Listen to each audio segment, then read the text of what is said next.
Beware the Ides of March. That was the warning given to Julius Caesar in Shakespeare's play. And Julius Caesar was killed on the Ides of March, March 15th. I've got two pieces of advice for you here today that aren't going to save you from anything as dire as being murdered, but certainly can be helpful to you. And I'm just eager to share them with you. Hi, I'm Larry Kaye with ShadowAnyone.com and the creator of the Investigator's Ultimate Guide series, Premium Private Investigator Training, from someone who's been there and done that. Now, if you're in the investigative game, if you're a private detective, an investigator, then you may have come across this before, where you go to pull a file from maybe a small county, their courthouse, or maybe from a business, you go to get something there. And your concern is that this is such a small place that what if the clerk behind the counter who's helping you happens to know the subject of your investigation? What do you do? How do you avoid that, or at least kind of mitigate that kind of circumstance? And again, if you don't do this, it's not something you really think about. If you only do this in big city, well then, you know, these clerks, there's 1 million people in the county. The clerk, they're not going to know this person, nor are they going to care about what you're pulling. They do this all day long. But you go into a smaller town, into these outlying counties, and it's very easy to get the feeling like, well, this clerk probably knows everybody here. So here's how you can solve that. In the intelligence world, it's referred to as creating noise. In other words, creating so much information that someone has to sort through that they can't tell what the true intent is. So when you go in to request a file, you don't just request the file on the person you're interested in, but you request on some other random people as well. So if you're interested in information about your subject, Adam, you also would request a file or two on Brad and Charlie and David. Now, even if the clerk knows Adam and says something, it's not like you're picking on Adam, that you're looking in particular, investigating him. At the most, the clerk could say, well, some guy came in today and pulled the files for a bunch of people and you were one of them.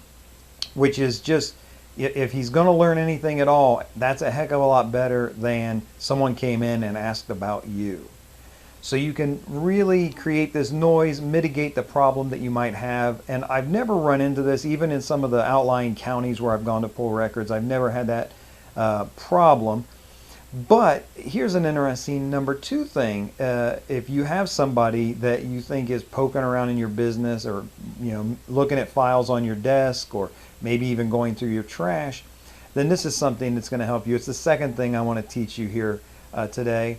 And that is, to create noise and disinformation for them as well. So you have these extra files that you pulled when you go to the courthouse or police station. Leave those files, the extra ones, on your desk, or crumple them up, throw them in your trash if you think somebody's pulling the trash from your house to get information on you. Now, as an investigator, I have pulled the trash on people before. And here's the problem that an investigator has if you have this kind of disinformation out there. And I've done this where I'll have an old, not an old file, but an irrelevant file. I will, circle a name or highlight an address, crumple it up and throw it in the trash. If anyone pulls my trash, they have to spend the time and energy and resources to try to figure out, what does Larry care about this guy? Why? What's so special about this address that he has circled? So you can use disinformation like that, and on a very simple level, you could do it just by taking a piece of scratch paper, writing down a random name and a random phone number and throwing it away. On a little mental health note here, if you think someone is going through your trash and regularly pulling your trash and butting into your business, probably they're not.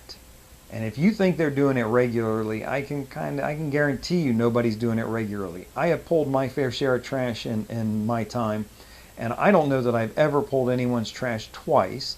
I might pull it once if I'm trying to find, say, for example, I have a skip, somebody I'm trying to find, there's a court order against them, or I have to serve them a subpoena. I might pull, say, their mom's trash to see if I can't find a lead on where they are. Or I might pull someone's trash during a workers' compensation case. But I have never pulled anybody's trash twice that I can recall. If you think someone is regularly going through your trash out at the curb, honestly got to say that's probably not happening, and you really should at least consider that you should speak with a mental health professional. I'm sorry if I seem harsh on that, but I needed to say that just for my own conscience, and maybe I can get somebody some help out there if they're feeling that they need that. So remember, go over to shadowanyone.com, pick up your documents that you want to use for this ruse, and in the meantime, remember, do the right thing, even if it's the hard thing.